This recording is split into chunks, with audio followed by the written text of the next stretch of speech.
ఉన్నటువంటి వైద్యులు సైతం ఈ రోగాన్ని తగ్గించలేమని వదిలిపెట్టేశారు. కానీ దేవుని సన్నిధికి వెళ్ళి మోకరించి ప్రార్థన చేయగానే, లేదా దైవజనుడు నీ కొరకు ప్రార్థన చేయగానే నువ్వు తగ్గిపోయిందంటున్నావు. అంత సులభమా?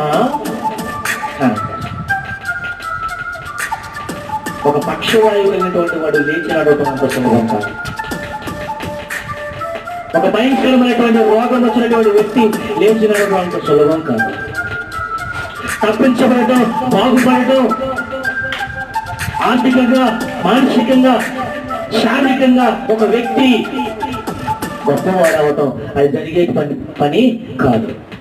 కానీ అది జరిగినప్పుడు అది తేలిగ్గా మాట్లాడుతుంది. అది సులభమా అని దేవుడు ఎందుకు ప్రశ్నిస్తున్నాడంటే, అది సులభం కాదు, చాలా కష్టతరమైన పని. ఎందుకంటే ఎవరు చెయ్యలేని ఈ పనిని యేసయ్య చేశాడు.